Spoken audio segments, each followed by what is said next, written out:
It is 6:30, so we'll get started today. The Planning Commission meeting for May 16th, 2024. Let's have a call to order and a roll call, please. A motion to wait till 6:30. There it is. It's 6:30. There's 10 seconds. Oh, The chair has decided to start the meeting. So what Excuse time me, zone are you using? have a seat. Now we can start. Catalina Island? Okay, so roll call, please. Commissioner Light, Present. Commissioner Boswell, Present. Commissioner Craig, Here. Present. Commissioner Gaddis, Here. Commissioner Conroy, Here. Commissioner Lamb, Here. Chairperson Hazeltine. Here. Okay, and a salute to the flag, please. I'll start us off. And go. I pledge allegiance to the flag of the United States of America and to the republic for which it stands, one nation, under God, indivisible, with liberty and justice for all.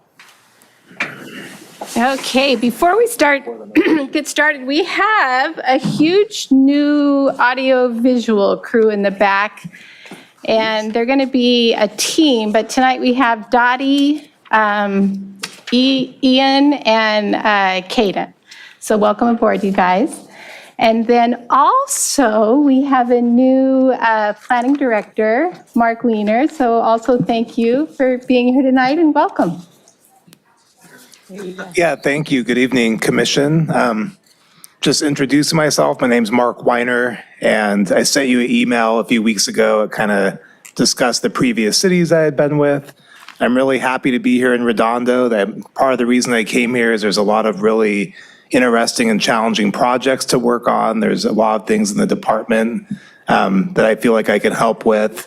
So I'm excited to be here, and I'm looking forward to working with you and getting to know each of you as commissioners and working through a lot of the challenging land use issues, which I'm sure we will face during my time here. Mm-hmm. And then I also want to thank Sean. He's done a really great job of helping bring me up to speed real quickly and doing some heavy lifting on the general plan update too. So, but yeah, I'm happy to be here tonight. And okay, welcome.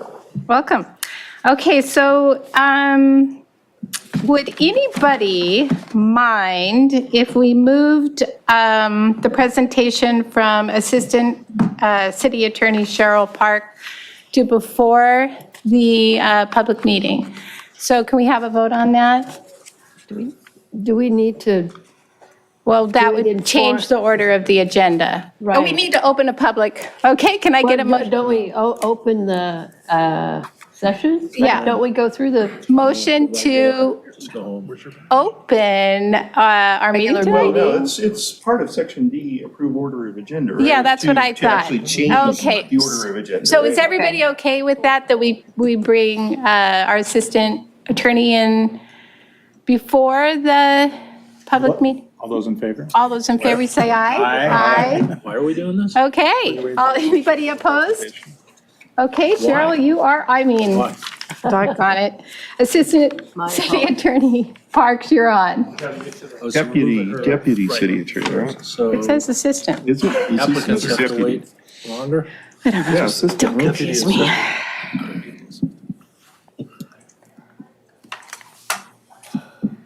Okay. Oh, you got a presentation? Here, we'll go like this.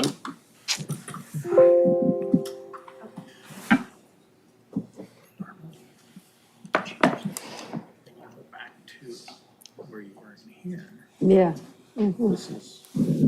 Right. Chair, Commissioners, thank you for having me here tonight, and I am going to give you a little primer on ex-parte communications in the public hearing context.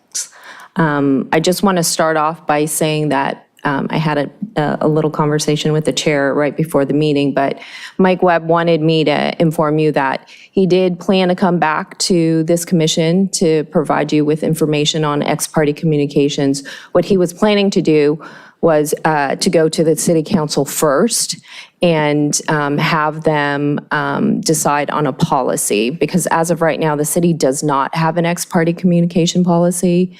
And after they decided that, then he would go to the Planning Commission and obviously the Harbor Commission, because both this commission and the Harbor Commission deal with quasi-judicial hearings. And that's when the ex-parte communications policy would come into play. Quick question. Yes, Commissioner. That implies that he is in support of a policy. Is that correct? Well, yes, I think, whatever policy that the council decides to adopt, he would be in favor of. I don't think there is a policy right now. If you look at the code of conduct for council meetings, it does go over certain things like speaker times, quasi-judicial hearings, and things of that sort. But I don't think it specifically addresses ex-parte communications. So yes, he is in favor of the council adopting a policy that can be applied uniformly to the council and the two commissioners. I'm sorry, two commissions. Thank you. Sure. So the agenda tonight, what I'm going to do is it's going to be a very short presentation. I understand that there might be lots of follow-up questions, which I'm happy to answer. The agenda is to go over the definition of ex-parte communications, go over the due process principles, go over disclosure of ex-parte communications, and then I'll just touch on final considerations.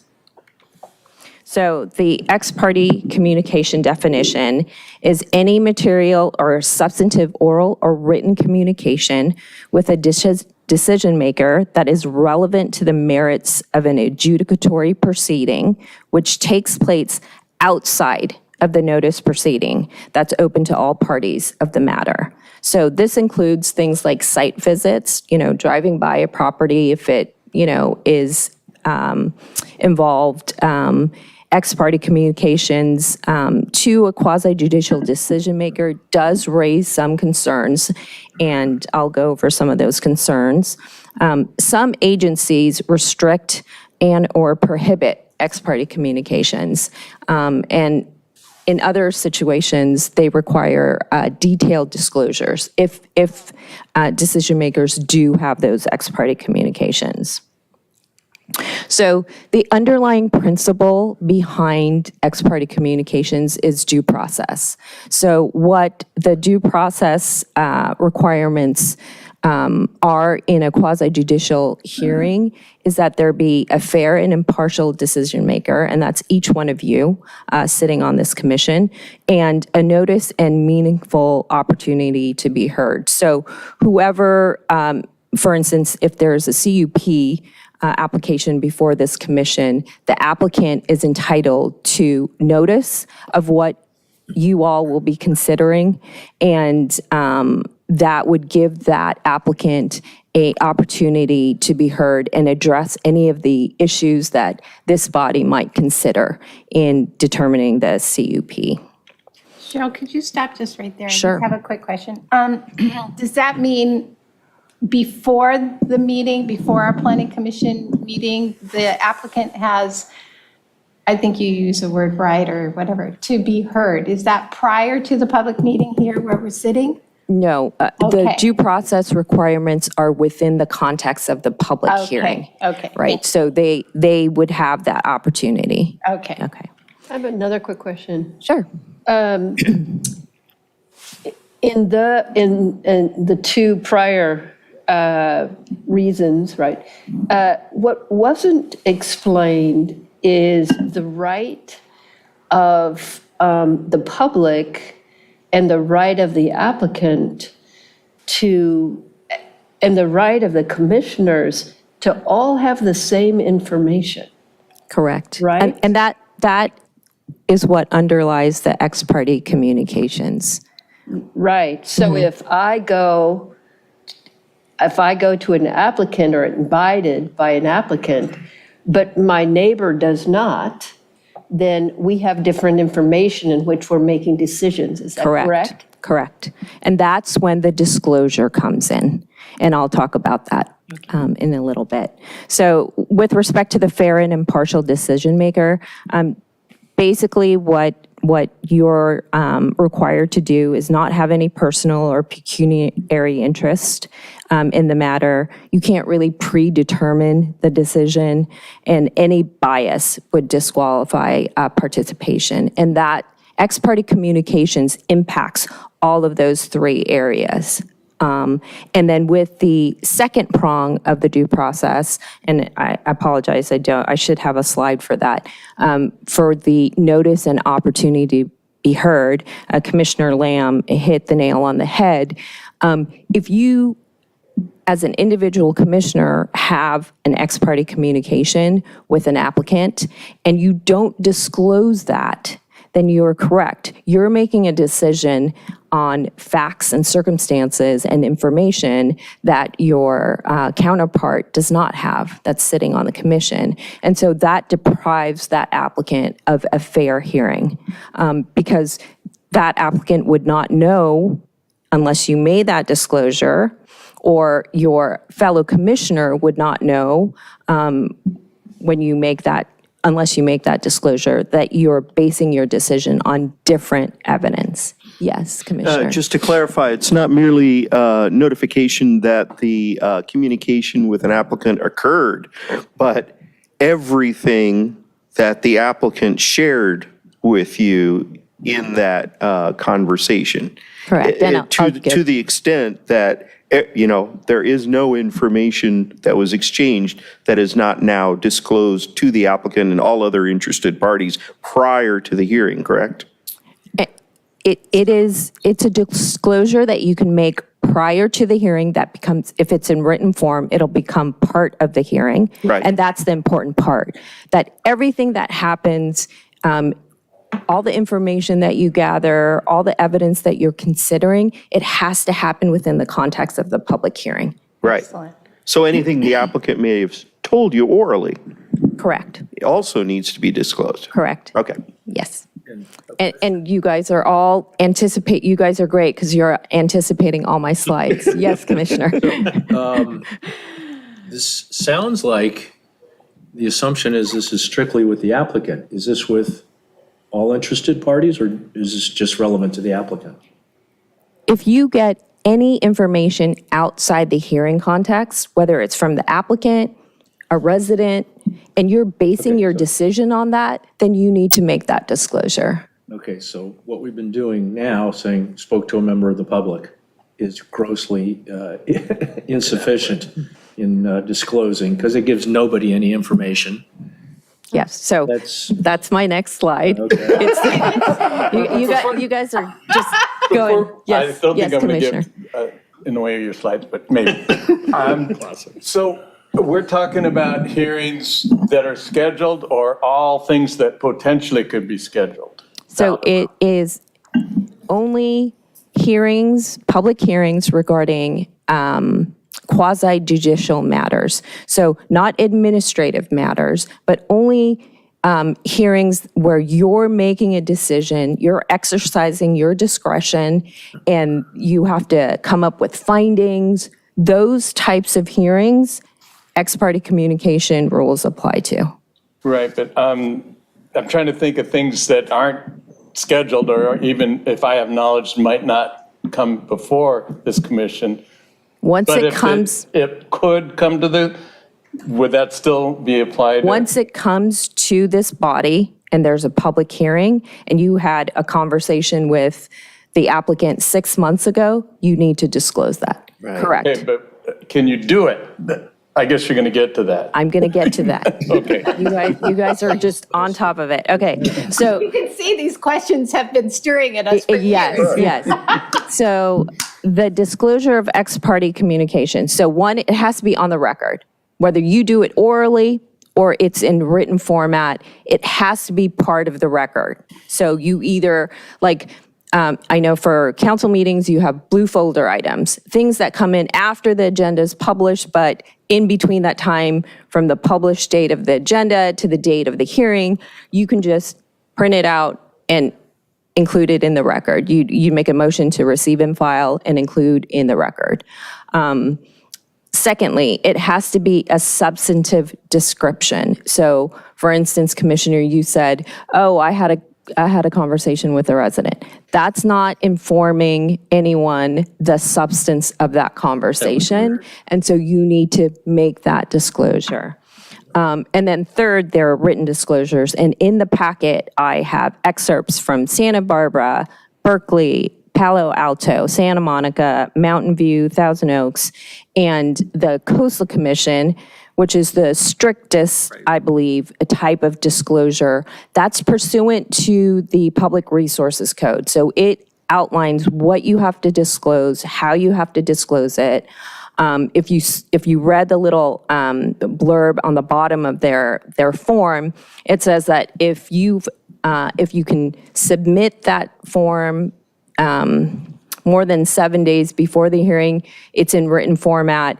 If it's something that you're submitting within that 7-day time frame, then you have to read it, and you still have to write it out, but you read it into the record as well.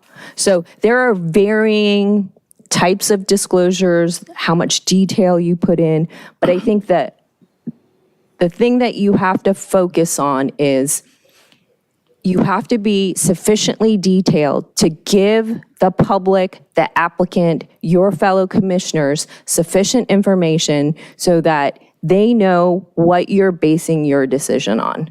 So if you had a conversation with the applicant about how great the day was and the weather's great, you don't have to disclose that. That has nothing to do with the hearing. So things like that you can take out. I had a question. Yes, In Commissioner. my profession, we do communication logs. Anytime we talk with a client, whether they send us a text message or email, anything that's related to a transaction, for example, in real estate, we maintain a comm log.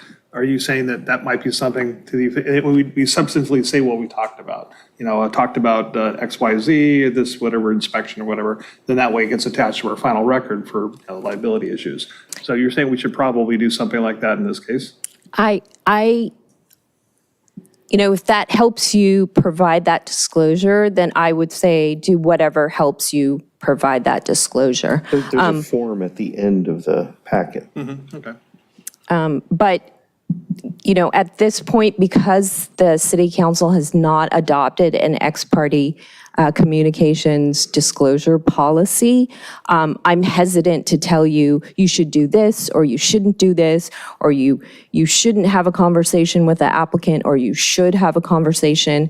The intent and purpose of my presentation tonight is to tell you what the law is, tell you why the law is there, and that will inform your decision as to whether you're going to have a conversation with an applicant, and after that conversation, what you do, how you record that, how you remember that, so that when you make that disclosure, it's as complete as possible. So the final consideration, one, it only applies to adjudicatory proceedings, quasi-judicial hearings. Two, anything that you get outside of the formal proceeding is considered an ex parte communication. It has to be substantive and it has to be relevant to the matter. And then it has to be disclosed prior to the hearing or at the hearing itself, if you want to put it on the record, if you don't have anything that's written. And then any kind of contact is prohibited after the hearing, but before your decision is final. So if there's, a time period where you want to think about it, but there's no further deliberation, then I wouldn't have another ex parte communication. If, for instance, you have the hearing and you continue it because you want further information, you want staff to provide more information, you want the applicant, you want to give the public another opportunity to comment, and you have an ex parte communication, I think at that next continued public hearing, you can disclose that. So I don't think you're prohibited from those types of continuances, but definitely prohibited after the hearing is closed before you make that final decision. And with that, I am done, but entertain any questions. Yes, Commissioner. Okay, well, hold on one second, please. Okay, Rob, I think, had his hand up first. Commissioner I didn't see him Gaddis. because he's over there. Yeah. Commissioner Gaddis, and then Commissioner He's closer. Lamb. No, I don't have my hand up yet. Oh, you don't? Okay. Commissioner Gaddis was like jumping from his seat. I could feel him. Yeah, Okay, so go ahead.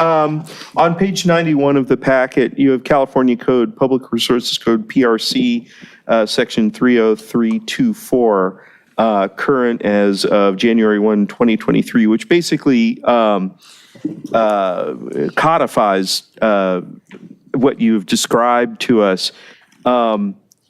This is the California Code, Public Resources Code. This is the law, right? This only applies to the Coastal Commission. Oh, okay. Yeah. Okay. So that's why I attached it as an example Okay. of an agency that it has very specific disclosures. I mean, Right. the council could decide, we like this. We want to do what the Coastal Commission does. Okay. But that's just an example. I wanted to give you a range Sure. of what different cities do. Okay, so there is no specific state law that governs this?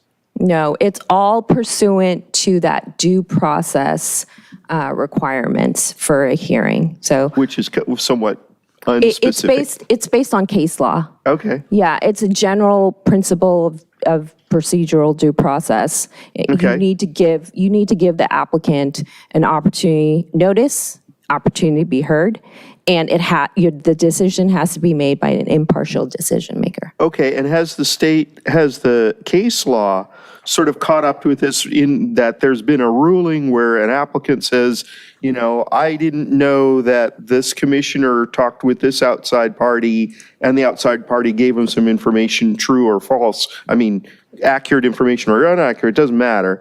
But I didn't know that this took place. And so this commission or members of the commission had information that wasn't disclosed to me, the applicant, and they ruled against my project. I'm suing, and then they won.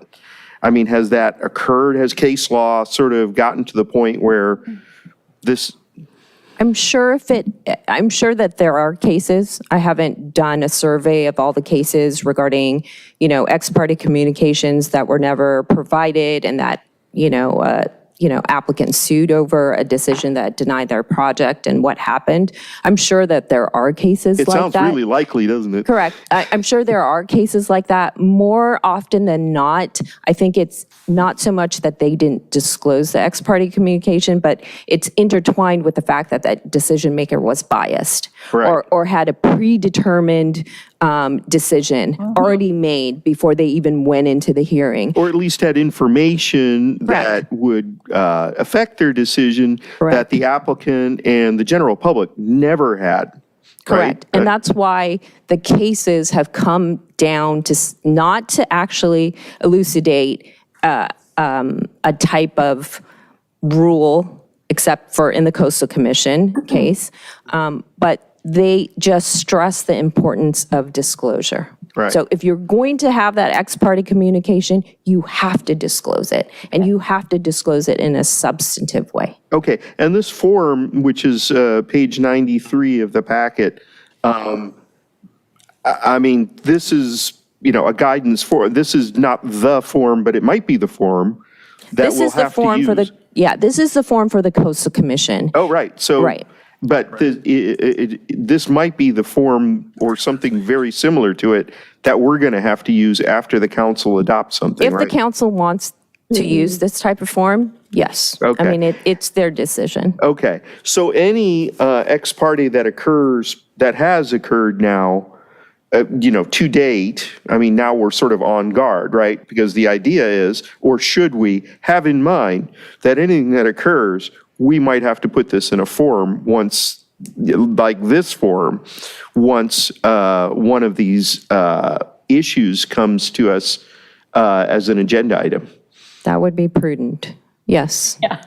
I can't tell you yes or no, and the reason I'm being cautious about that is because I have no way of knowing what the council's going to decide. And so I don't want to tell you, yes, you should do this, and then later they just said, oh, you just need to make a disclosure, oral disclosure, and just say what you talked about. So in that instance, you might have been doing a lot of copious note-taking and you didn't need to. But if that, if that's something that you prefer, then you Right. could do that. In your opinion, if the council just decided to go ahead and keep doing things the way we've been doing it so far, would that leave us as a city vulnerable? I don't know. I mean, I think it depends on the disclosures that were made. So if the council decided, look, as far as ex parte communications, all you have to disclose is that you actually had them and the substance of those disclosures. So I think it would be left up to the individual decision maker and how they actually communicate that disclosure. For instance, if I was acting as a commissioner and I made my ex parte disclosure, I would say I had a conversation with the applicant on this date, and we talked about these 3 issues that were on, top of mind for the applicant. It was the noise, and it was the traffic, and it was circulation, and we discussed these in detail, and, you gave some information. I think that would be sufficient to provide the notice to the applicant and anyone in the public who wanted to address that. Right, but that's way deeper than we do now, right? I believe it is way deeper than what you do now, correct? Okay, Commissioner Light, you had a question? Yeah, hypothetical, purely hypothetical.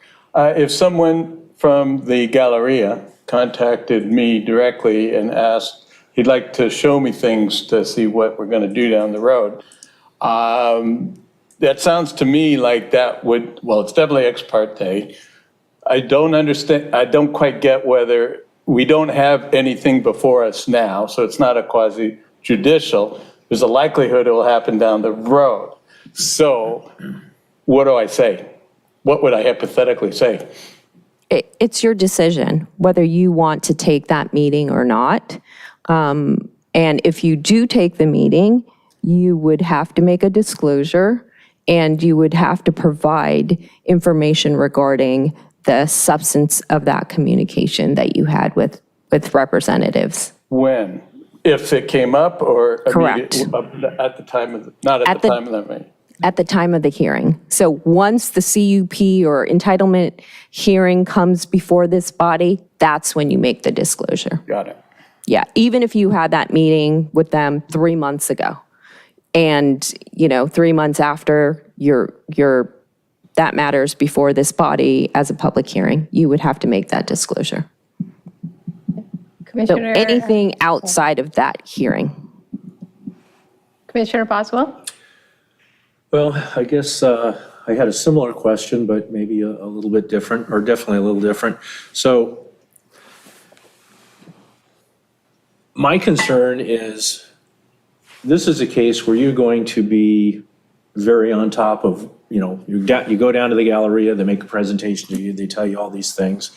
It's pretty cut and dry that this is something that needs to be disclosed, and there are specific things that they covered. What if it's less formal than that, or even less formal and further back in the past? Like your neighbor has a conversation with you when you're both standing in your front yards about some restaurant that's opening up next door, and he's ranting about the noise because he goes to bed early and other issues that he might have.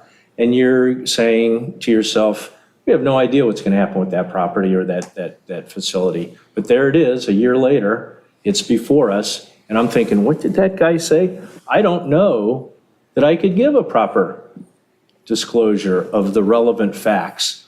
And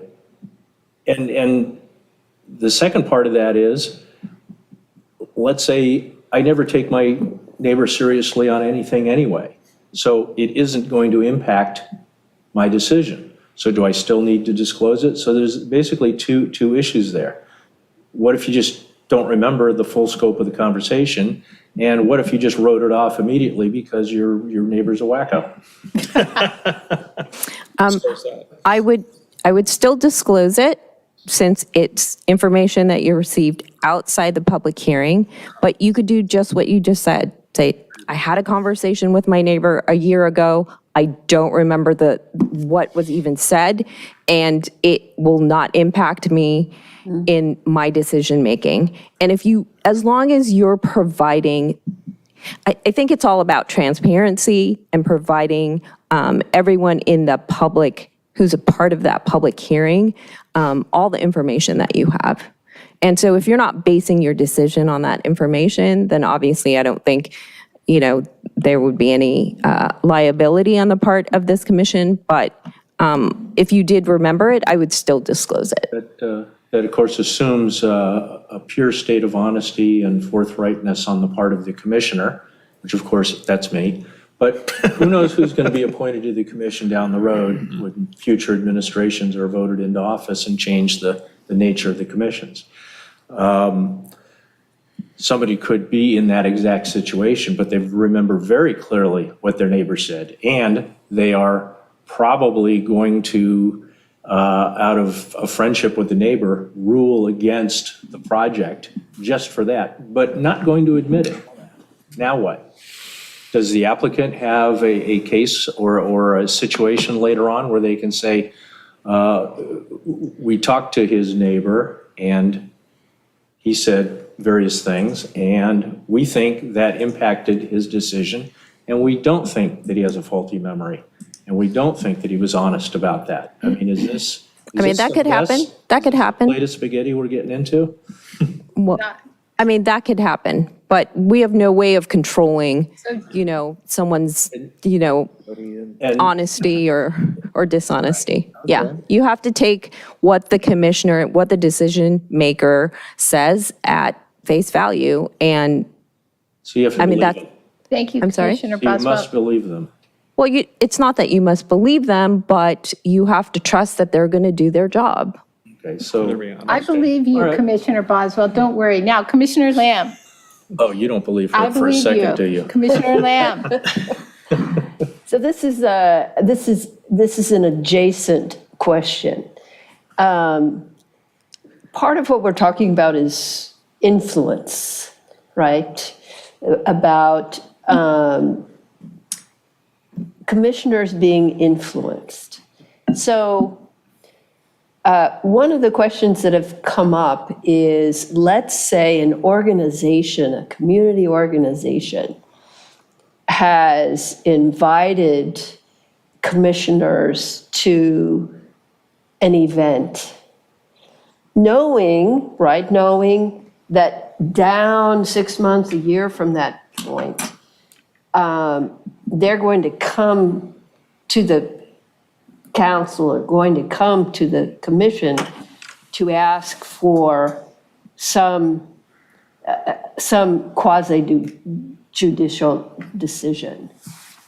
But no topics were spoken about at this organization. But there is influence. I think we could agree that there's influence in play. So in terms of the obligation of the commissioner then is to, when it comes up a year later, is to disclose just the relationship, or to disclose, is there any, since the topic itself has not, of what's going to transpire at the quasi-judicial meeting, right? There's no information, so to speak. Is there no disclosure? So I understand what you're saying. You're talking about bias, which is a little different from ex parte communication disclosure. So Yes. I put the slide up, it has to relate to the matter. It has to be relevant to the matter. So if you didn't talk about the project, then there's no reason to disclose anything as far as ex parte communications. Now, if you're talking about, whether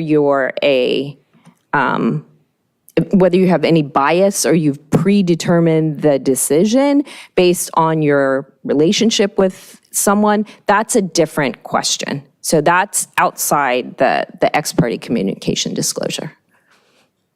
Okay, So thank- that would be a concern, but that's not what we're Correct. talking about tonight. Thank you for clarifying Sure. that. So wouldn't that actually just Conroy, be did you part of have- our ethics? Excuse me, Commissioner Boswell. Commissioner Conroy? Just to follow up to that real quick. So as an example, so getting invited to, I don't know, like a baseball game or something by an applicant with them. And I guess to your point, whether you discuss the project or not, let's just say the project wasn't discussed. But I think that falls under the influence and potential bias. So although it wasn't discussed, it seems like the commissioner would want to disclose that took place, right? You can disclose the fact that you went to, a baseball game and indicate that that would not impact your decision at all, or that it would impact your decision and that you want to recuse yourself. I mean, you could do that as well. But those are different issues from the ex parte communication disclosure that we're talking about.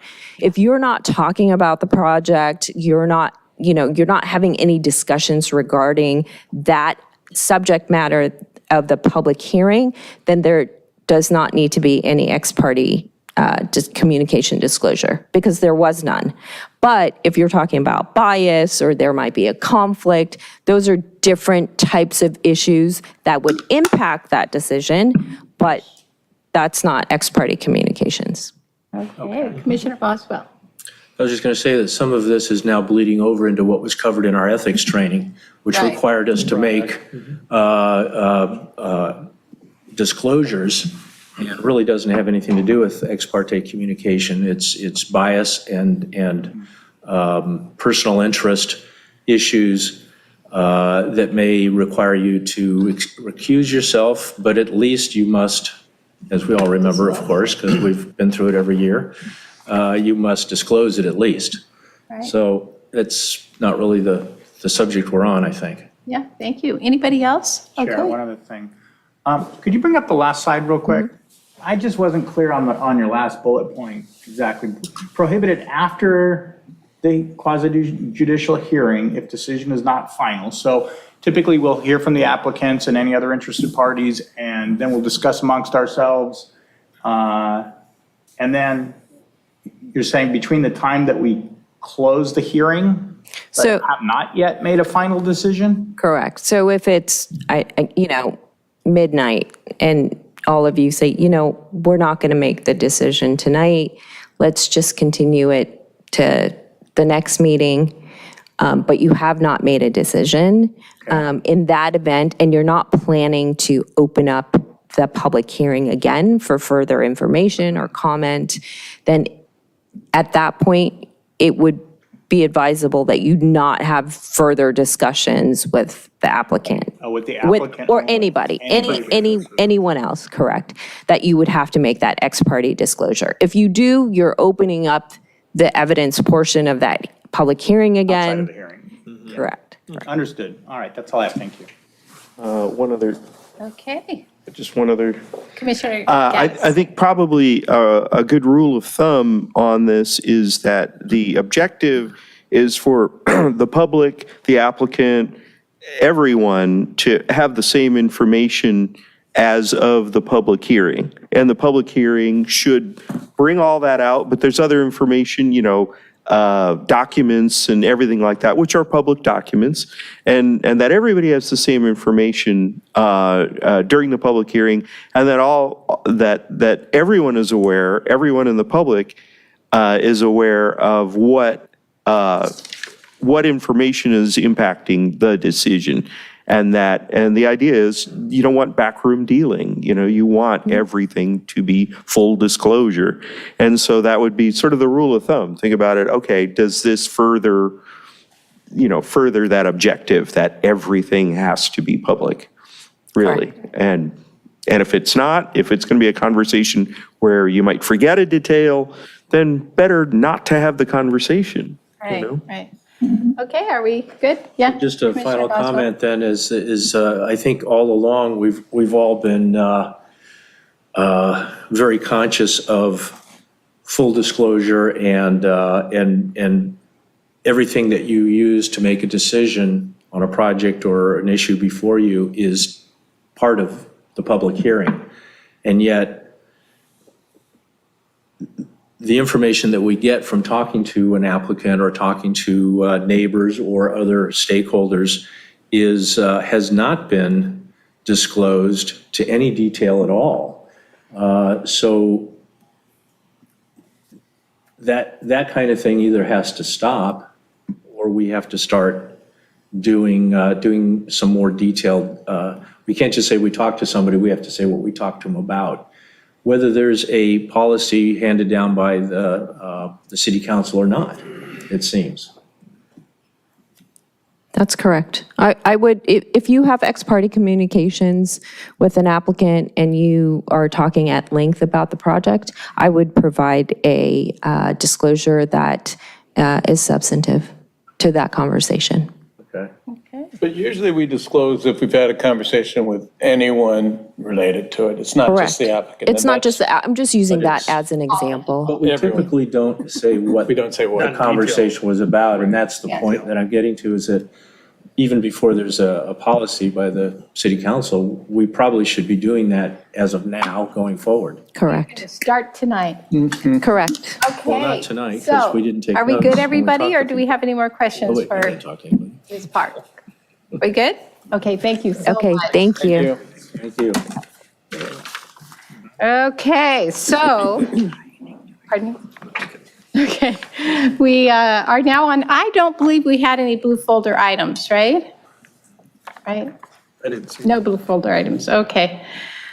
So the consent calendar, these are business items, except those formally noticed for public hearing or those pulled for discussion are assigned to the consent calendar. The commission members may request that any consent calendar items be removed, discussed, or acted on separately.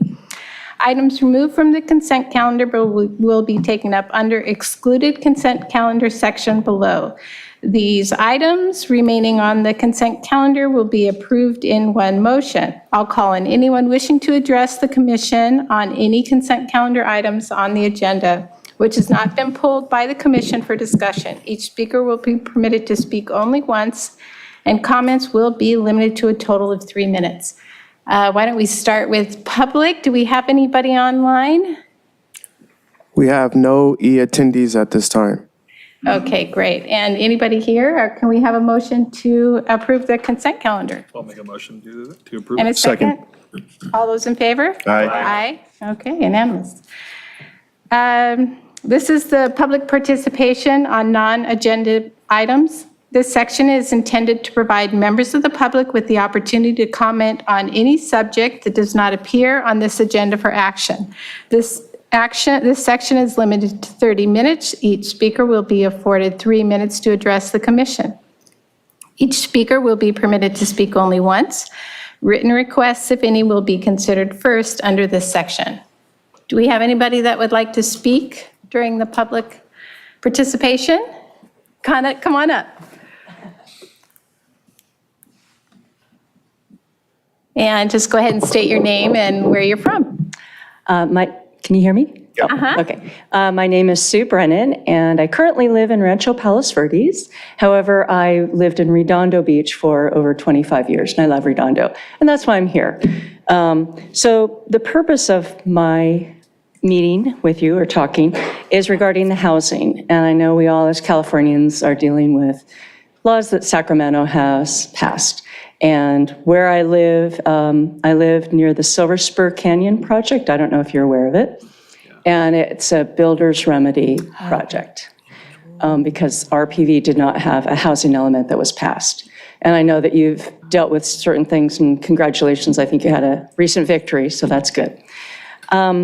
So anyway, I'm just here asking to band together as Californians, and I know Rob, and I'm joined Neighborhood Voices, and I just want to, I have a crusade to inform other Californians, because I think we can only work on this together, all the cities. And we're very active, we have a group, and I just kind of want your support, and if we can support you, so. Because it's an outrageous project. He is a developer bought a parcel of land that is zoned for 2 houses, and he wants to build 482 units. And I'll just leave it at that. I know there's other projects that might be out there, so that's near him. That's about all I have to say. Thank you very much. Thank you for giving me the opportunity to speak Thank you, today. Sue. Thank you. Thank you. Okay, anybody else? And anybody online? There are no e-attendees at this time. Okay, great. So this is where we're going to get through to the ex parte communication, and this is on our public hearing J1. So Commissioner Lamb. Yes, thank you, Chair. Ex parte communication with Chair Hazeltine. Briefly discussed the status of the matter. Yes, okay. Commissioner Conroy. Ex parte communication with Councilmember Narenheim. Just mentioned the top line, what was being discussed, and asked if he had any feedback or questions. Nothing of substance that would affect my decision-making today. Thank you. Commissioner Gaddis? None whatsoever. Okay. Commissioner Craig? No ex parte Wayne? communication. None. Okay. Commissioner Boswell? None for me too, but if we had, then aren't we supposed to say what was discussed? Not that, well, it was not substantive, or I learned things that are not going to affect my decision. You're supposed to say, well, Councilman Narenheim said this, this, and this, and then say, none of which impact my Would you like to decision. amend that? Any more detail? No, it was not a Just say I don't lengthy remember. discussion. Just say I Okay. don't remember. Okay. Commissioner Light? I'm trying to think of one. I think I should have something, but no, I didn't talk to anybody. Okay. And I spoke with Commissioner Lamb, and we reviewed basically a little bit on the agenda in the packet that was presented to us. Again, minor discussion. Chair, Yes, to Commissioner. to Commissioner Boswell's point, the language that I used was taken from one of the city's requirements in terms of communicating if the material or the information wasn't of any substance, you could say that. But I appreciate your point. Well, and to take that a step further, it's not of any substance now. But after we hear from the applicant, all of a sudden, something that was said back, in that conversation, now you're going, oh, well, now it makes sense. And yeah, now it does impact my decision. So having disclosed just enough details about specific subjects avoids you getting into that conundrum. So then let me clarify. I said, yes, the project tonight, or the project that we'll see on Thursday, I think I said it was interesting. Yeah. Shame on you. And I said, this is a really large company. And that was it, literally. Okay, so now we have thank 2 you. bits of information that we Yes, can yes, all yes. incorporate into our decision. you. We're learning, so Okay, we want so- to know this stuff. Yes, here. Can I get a motion to open the public hearing on J1, please? Motion to open the public And a hearing. second? All those in favor? Aye. Okay, so this is a public hearing for consideration on exemption declaration and conditional use permit to allow the operation of an animal grooming business in an approximately 2.025 square foot tenant space within an existing multi-tenant commercial building on property located at 1886 and a half South Pacific Coast Highway in a mixed-use MU3A zone. Okay, so anybody going to be speaking tonight? Okay, can you go ahead and stand up, and I'm going to administer you an oath. Okay, do each of you Go ahead and stand on up. Anyone that plans to speak. Yeah. Right. Swear to affirm that the testimony you shall give shall be the truth and the whole truth and nothing but the truth. Yes. Okay, thank you. Okay, thank you so much. And there's only half up, so half. Okay, so we have a presentation from Victoria Bansfield, our Associate Planner. Thank you. Good evening, Commissioners. The item before you is a request for a conditional use permit for an animal grooming business located at 1886.5 South Pacific Coast Highway. The subject site is located on the northwest corner of South PCH and South Prospect Avenue. It's zoned mixed use MU3A. The properties to the east and west are also zoned mixed use MU3A. And to the east, we also have a parcel that's zoned R1 single family, which is developed with a private Catholic school. The properties to the north are multifamily, and to the south, the properties are actually within the city limits of Torrance, but they're developed with multifamily residential. The lot is an existing shopping center, approximately 147,500 square feet, and is developed with 3 separate single-story commercial buildings, about 44,500 square feet in total. There are 203 parking spaces on the site, and the site is accessed by 2 driveways on South PCH, which are two-way direction, as well as two-way driveways on Prospect. There's also a 2-way surface driveway on Prospect behind the buildings, which is used primarily for loading and trash service. The proposed tenant space is located in the northern building and is highlighted on the screen. The tenant space is 2,025 square feet. You can see the tenant space circled in red in the photo. It's located in between a dry cleaners and a Subway. No changes to the exterior of the building are proposed, other than new signage. And the tenant space was previously occupied by an animal feed and supply store, Wild Birds Unlimited, which had a primary room in the front for sales and then a stock room in the back. The proposed interior tenant improvements would create 3 separate rooms. The first room would be the retail sales area. In the middle would be the grooming area, which has 8 grooming tables. And then the back room would be the washing area with 4 tubs, as well as 4 drying stations and the restroom. The proposed business hours would be 9 a.m. to 7 p.m., 7 days a week. And services would be by appointment only. It's estimated that each appointment would last about 2 to 3 hours.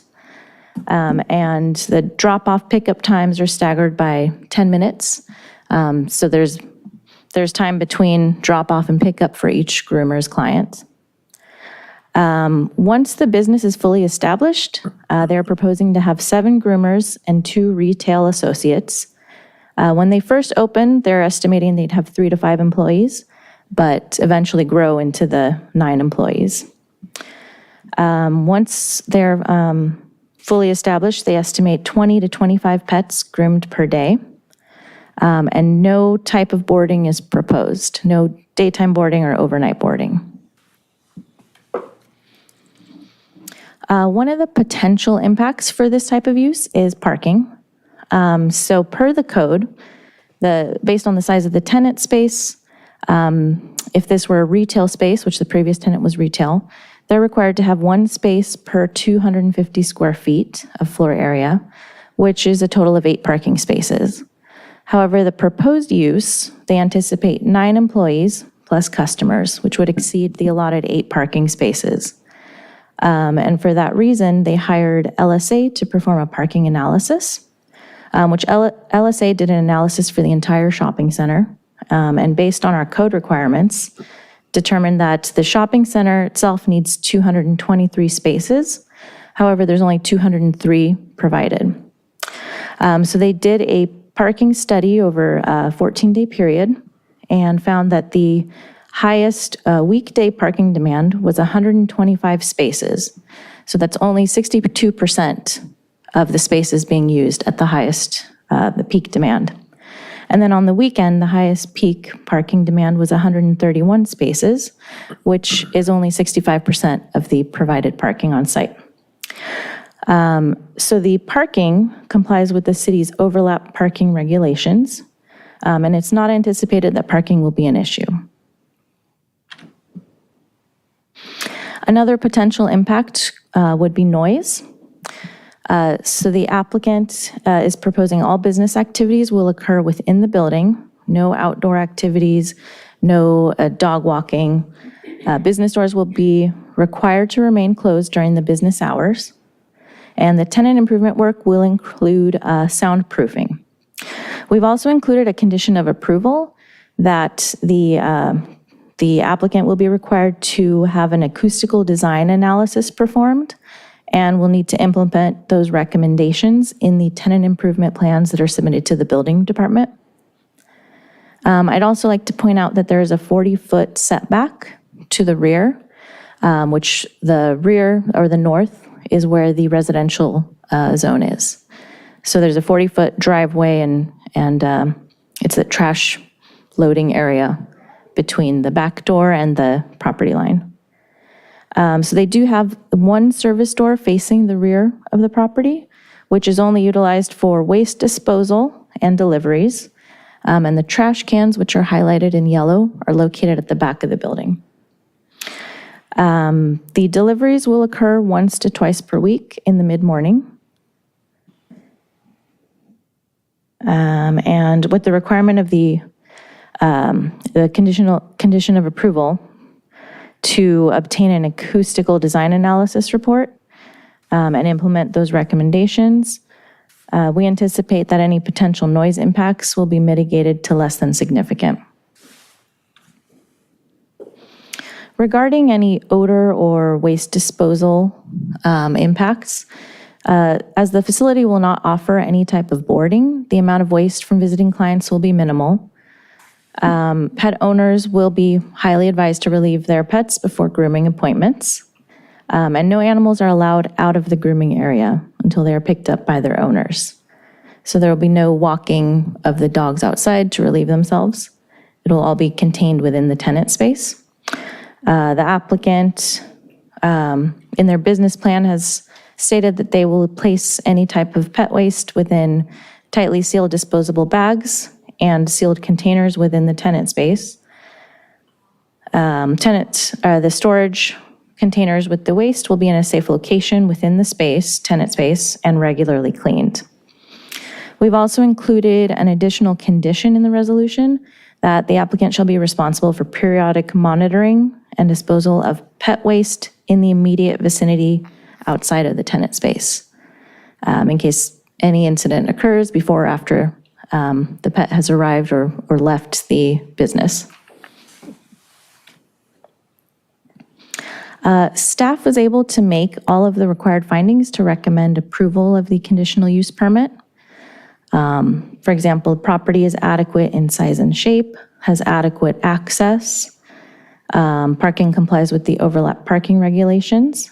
We've also added additional conditions, as I mentioned, for pet waste disposal, soundproofing, keeping doors closed during business hours. And the tenant has also proposed it's an appointment-only service. They've given us maximum number of employees, which we've included as in the conditions. And based on all the information provided, staff recommends that the Planning Commission open the public hearing, take testimony, close the hearing, and make a determination regarding the exemption declaration and the conditional use permit for the animal grooming business. Thank you very much. Do we have anybody online?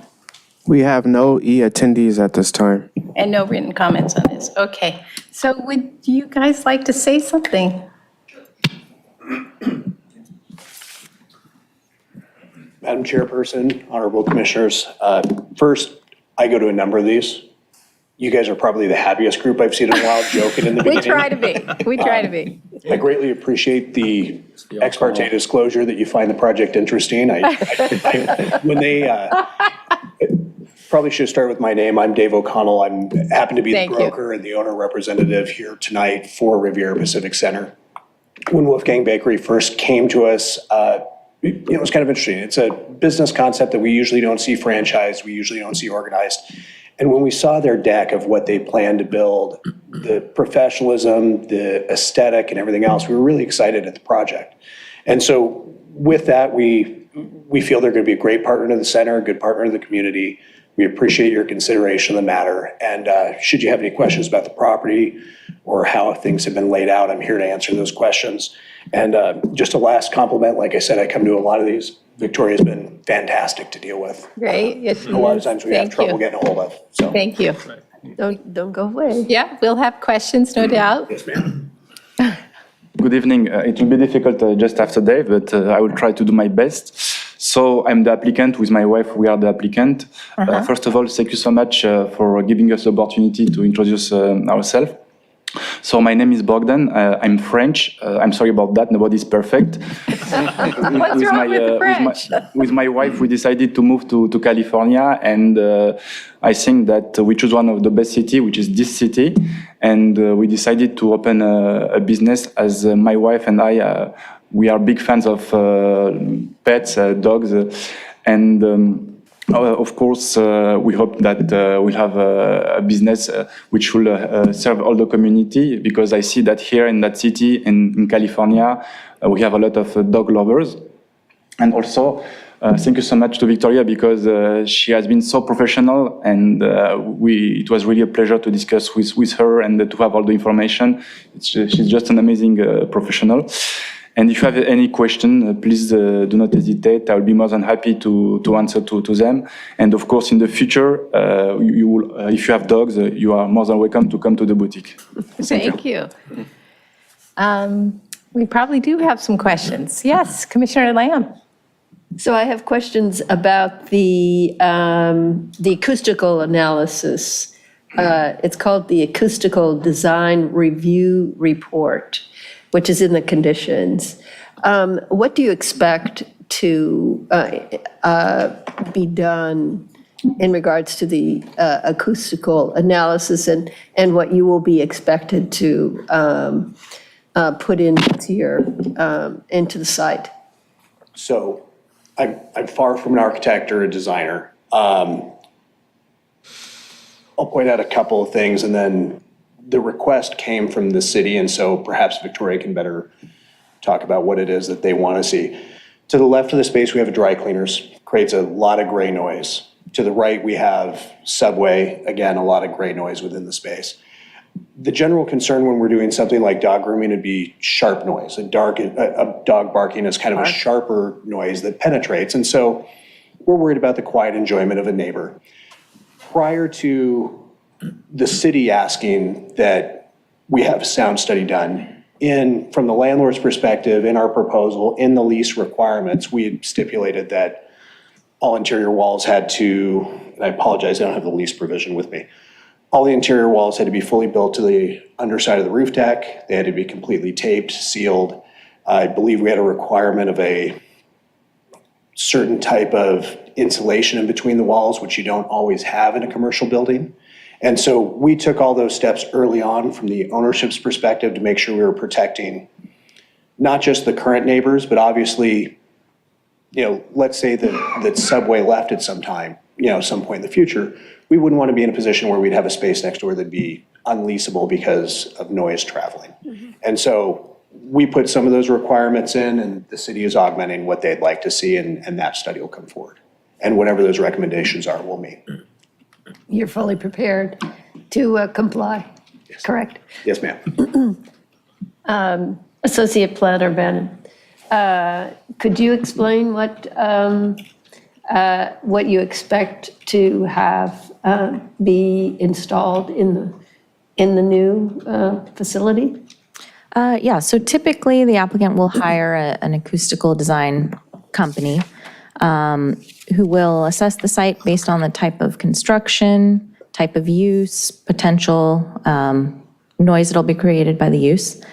And they'll give their recommendations in a report of what type of insulation or what type of soundproofing material should be used in order to avoid any kind of disturbance in the adjacent tenant spaces. Okay. So is there a standard a noise standard that has to be met? Well, our zoning ordinance, we do have the maximum decibel levels that we permit based on use. And is that useful for inside the? I believe the code is actually written to the property line, not necessarily between tenants.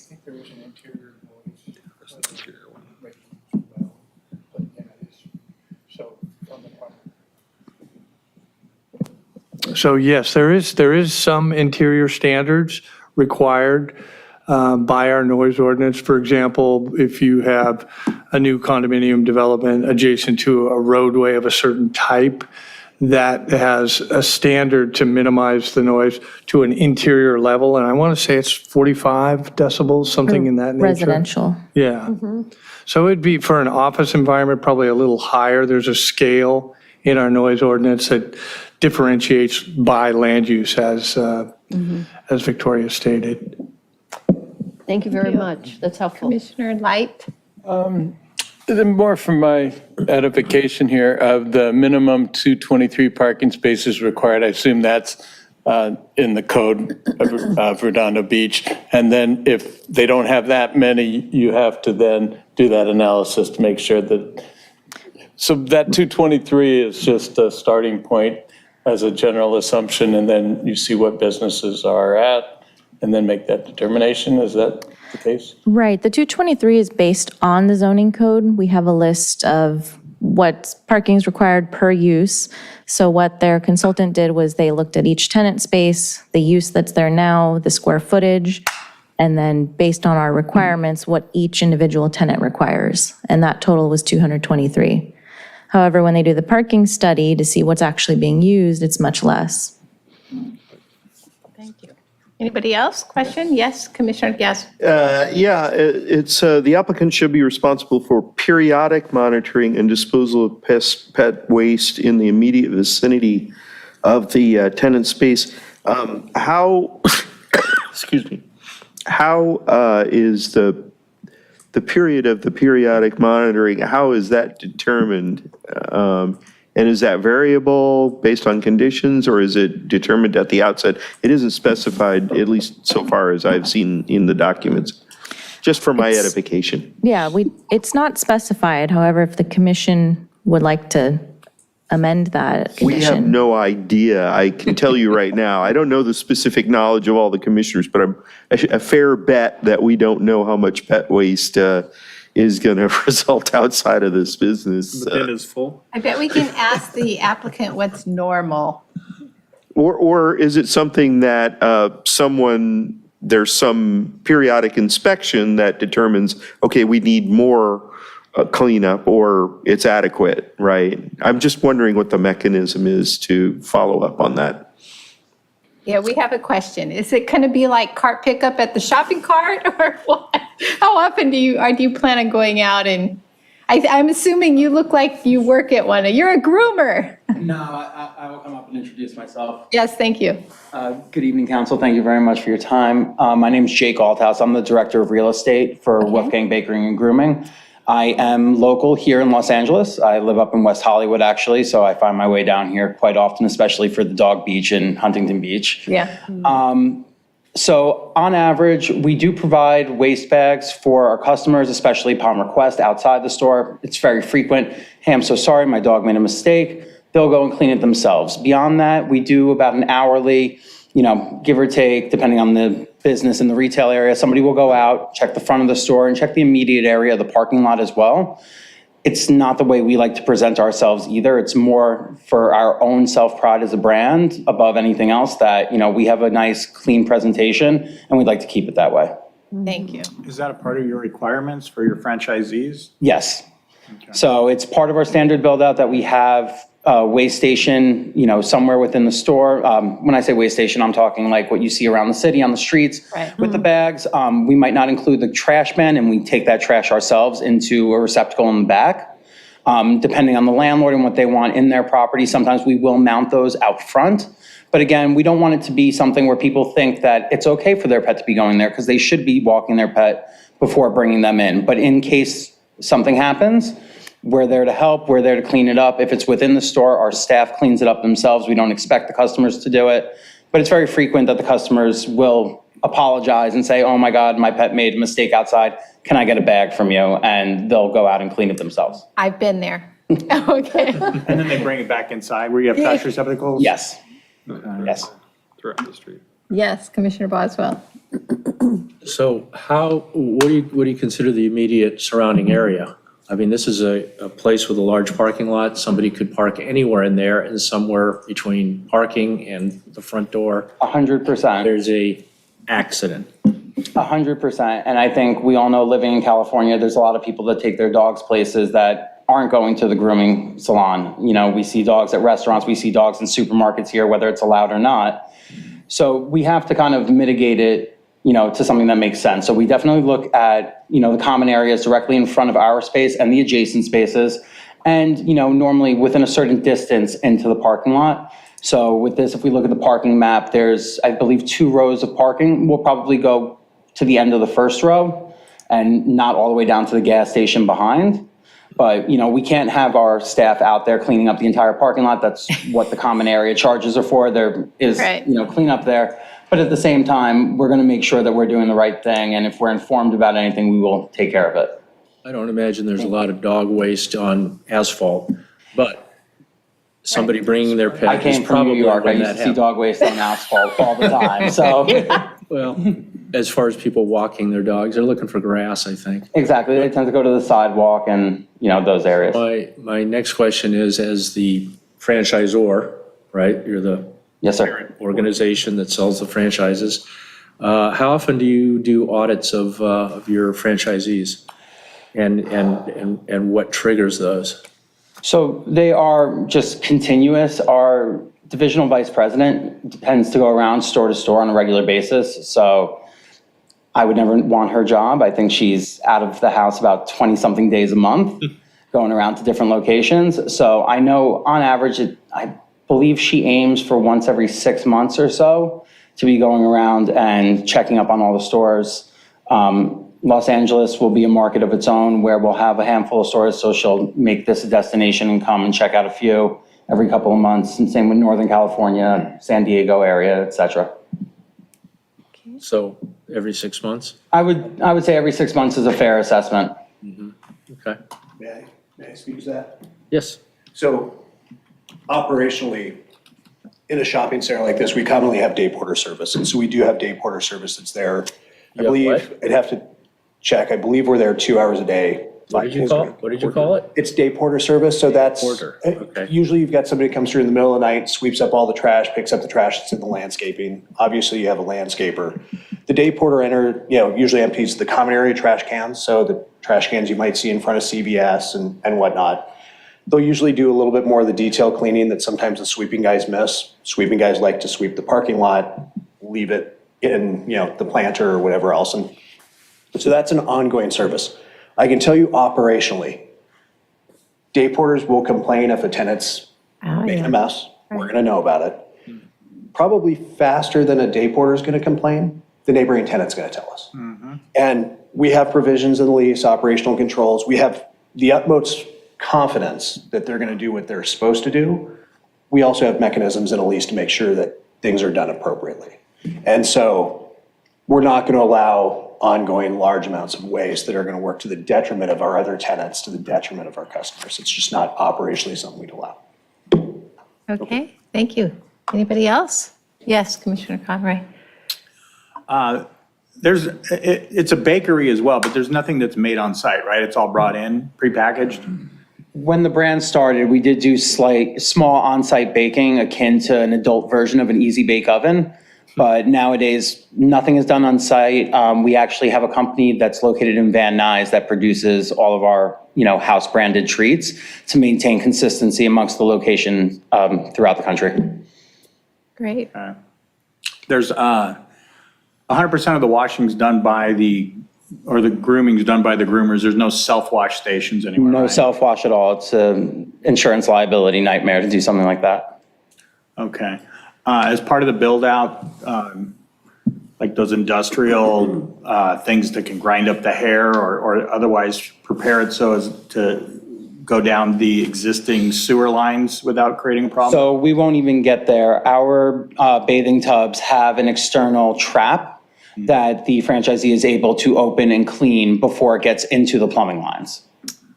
Okay. Getting back to the acoustical real quick, it seemed kind of up in the air based on the description.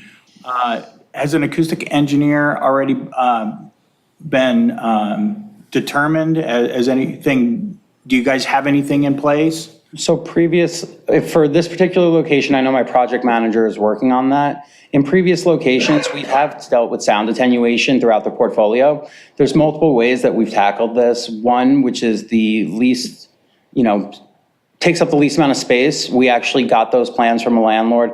It's what F45 uses, which reduces vibration within the walls, which is where most of the noise actually comes from. And that's by putting a cross beam on the metal studs and using something called Quiet Rock, which is slightly more expensive, but nominally above sheetrock. And that, in conjunction with a insulation, helps mitigate that vibration and sound.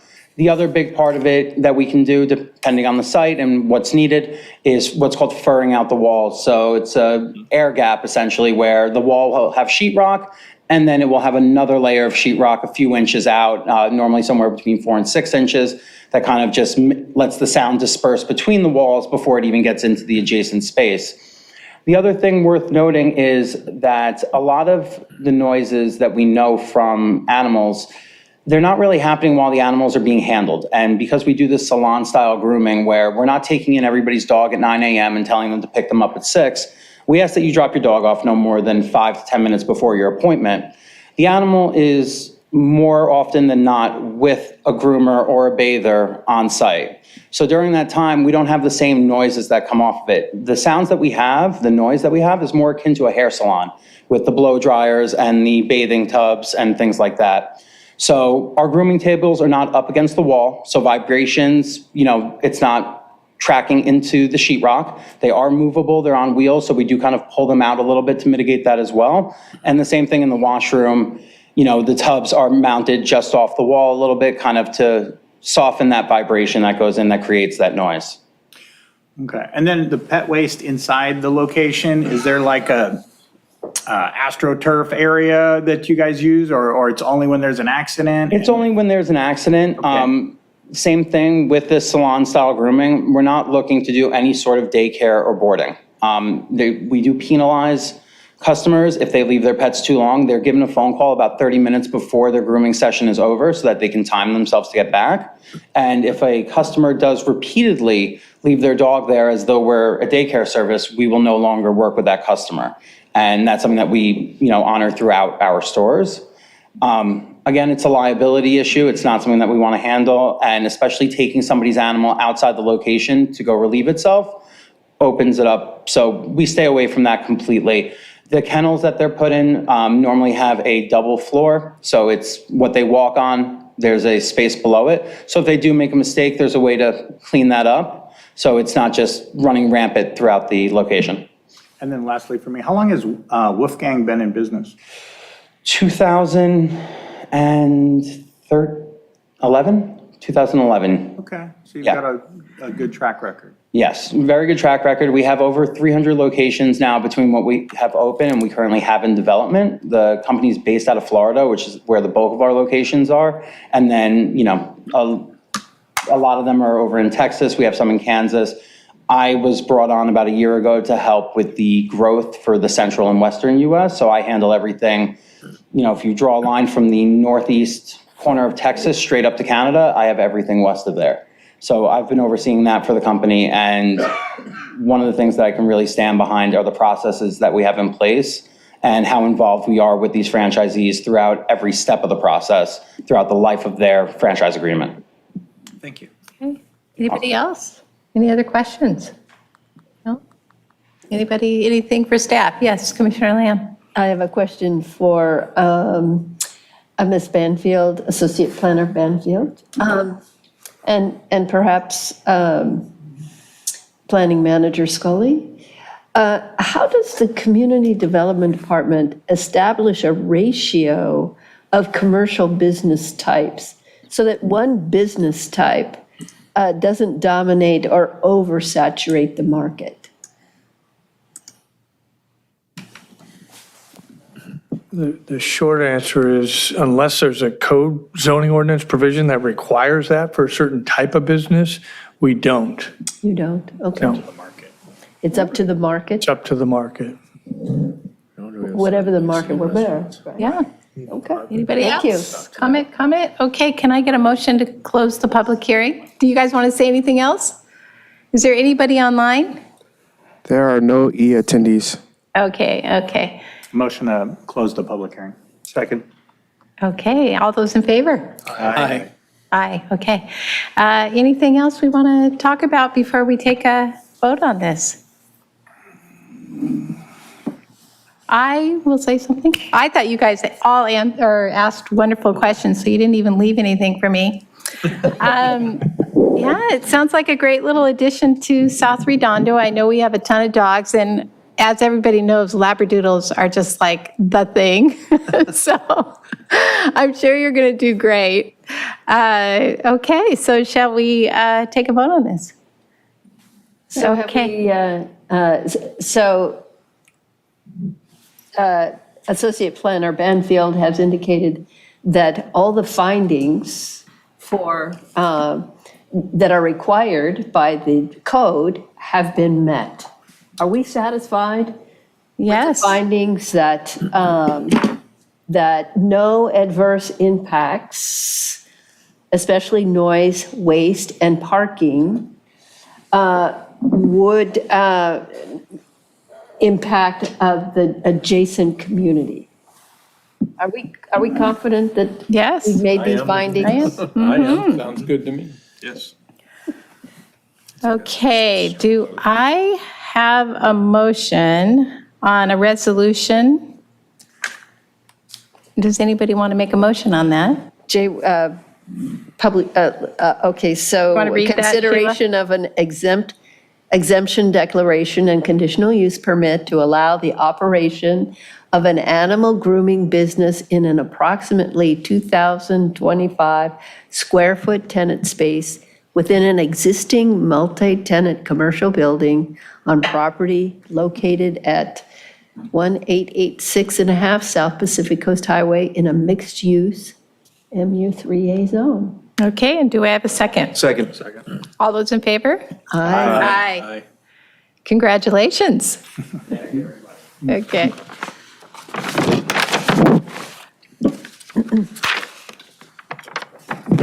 You can stay if you like.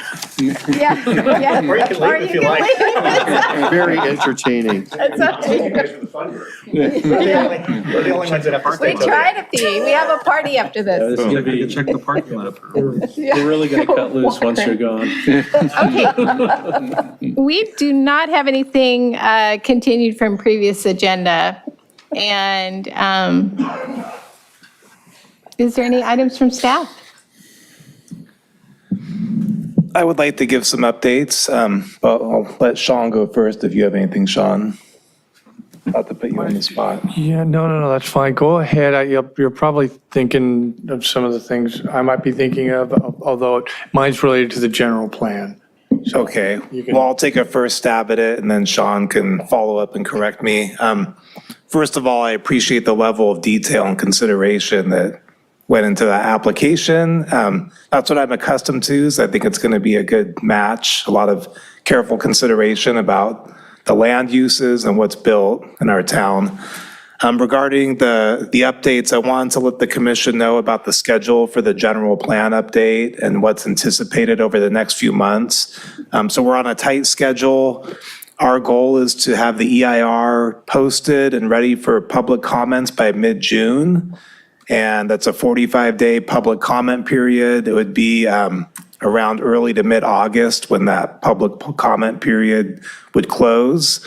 We plan on bringing the zoning code amendments intended to implement the housing element in the general plan to the Planning Commission in July.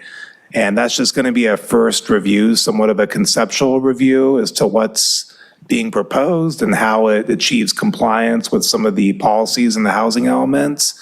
Then following that, We're going to be bringing it back, the entire package back to the Planning Commission in September. That's going to be the general plan update, the code amendments, and certification of the EIR. And the Planning Commission's role in that is going to be to make recommendations to the City Council. So then from there, it would go to the City Council in October. And we are on a tight schedule because we're working to ensure that we comply with the housing element deadline that says that we have to implement these programs by a certain date. Otherwise, it opens the city up to builder's remedy. Right. So I just wanted to give the Planning Commission a heads up. It's going to be a fairly tight schedule this summer. There may be some extra meetings that we'll have to have, possibly even a subcommittee appointment, if that will help expedite things when it comes to the zoning amendments. And it's important to note that with the zoning amendments, those aren't really the policy, that's not the policy document. The policy document's the housing element, but this is intended to implement it and provide more of the refinement of how it's going to be addressed. In addition to that, we also have the Galleria project coming back before the Planning Commission. We're anticipating in July and August. And as you may recall, they were approved for a fairly substantial, very substantial remodel of the site, new residential units, a new hotel. When that was heard at that time, it was contemplating a separate component of the project that would have added an additional 350 units. 300 were approved. So anyway, sorry, got off track. Sorry to interrupt you, but that was not agreed to at the original agreement. That was what they gave up to get the 300 that they have. All right, well, the item's not on the agenda tonight, so I don't want to get into discussion about it. But I do want to let the commission know we're anticipating that's going to come back in the summer. So between that and the general plan update, we have quite a bit of work ahead of us and some significant projects. And I just wanted to make the Planning Commission aware, and we'll be working closely with you on these complicated yet necessary items. Yeah, and we do have 2 people that were on the GPAC, so that should be helpful for all of us. And Sean's been telling us all along, we've got a lot of studying to do before it comes in front of us so that we're prepared. Did you want to say something, Sean? No, I think you covered it beautifully, Mark. Yeah, there's a lot of work we're doing right now, getting prepared for the upcoming hearings and on a really tight schedule. So I'm glad Mark mentioned, maybe an extra meeting, maybe a subcommittee. It'll be a lot of information over a fairly short period of time. So it will help absolutely to have a couple of veterans from GPAC on the commission as well. But, we're looking forward to pushing it through or bringing it to you and getting it through the process. Thank you. Yeah, go ahead. 2 things. One, I know that there's obviously a time period for which it has to be implemented, but also the city has to vote on this. So what date does the council have to make their final, is it in November? I wasn't sure about the date, because I think that had to be required, then had to be put on the election in February or March. That's correct. It'd be a special election. I believe that needs to be around the November deadline to meet the special election requirements. And then on the general election in November, the city is going to be voting on making an amendment to the to Article 27 potentially. And it's important to note that there was a court decision on this matter, and my understanding is the judge decided that state law supersedes Article 27. So that kind of factors in, and these are things that are under consideration right now. Oh, great. Yeah, I was just confirming the time period essentially, so thank you. Thank you. Sheila, I have Commissioner Lamb. A couple of things. I think the council has weighed in on the vote for Article 27. Is it they've either discussed it, right? Am I correct? It's definitely been discussed, and whether it's been 100% confirmed, I don't know. But my understanding is that's what the plan is for the November election for the amendment to Article 27. And, excuse me 1 second, for us that are just totally lost, what's Article 27? Oh, I'm having a brain. All right, well, I guess since I have the mic, this will be a good way to test my knowledge. I've been here 4 weeks and we'll see if I get I it really right. apologize, but I so- cannot think of what you guys are talking So about. it was a ballot initiative that required that any change to the land use plans or zoning Okay, that so- intensify to a certain magnitude Gotcha. require voter approval to make changes. Okay, gotcha. zone housing. Yeah, upzoning. Okay. The issue is, and why the court weighed in on that, and now we're probably really getting into top. The mud more than we, But the court, the reason, it somewhat conflicts with some of these state housing laws that are coming through, as I'm sure you're well aware of. So there's a bit of a conflict there as well, and that's why the judge had made a decision that state law superseded Article 27, local law, local. can I ask, is that specifically for the city of Redondo or just in general? It was specifically for the city of Redondo, that judgment. It may be appealed. Okay, gotcha. So, and we'll have more discussions. And by the way, if you want to discuss it offline individually, I'd be happy to go into some of the details about it and what some of the implications are and why that judgment may actually be beneficial as it as it pertains to builder's remedy, which is something else the city is facing. So, yeah, there's probably a lot to unpack in terms of where the city's at and the state housing laws. But I just wanted to give the commission a heads up that it's coming, and certainly we'll be happy as we bring it forward to have one-on-ones or meet in pairs, I guess, with the check with the city attorney to help explain some of it pre-meeting. Okay, great. Question? Yeah, Commissioner Land. So you mentioned that where to make recommendations to the city council. That's a broad, make recommendations to the city council is a broad statement. And sometimes we don't know what the city council wants, right? We might recommend something that is completely out of their interest, right? We've had that experience. So, so I'm wondering if it would be pertinent or prudent to ask the city council what they'd like us to help them with, to narrow the scope of our recommendations.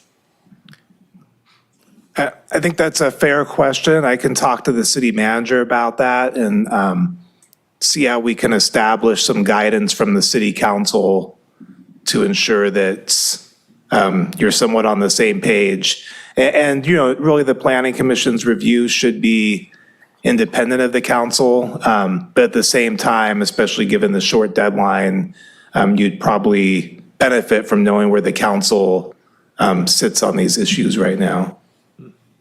Right, they were fairly clear on some issues where that we made recommendations on. They were fairly clear that they were at opposite poles, on the opposite side of our recommendations.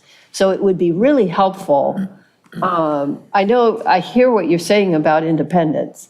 I think that's important too, but to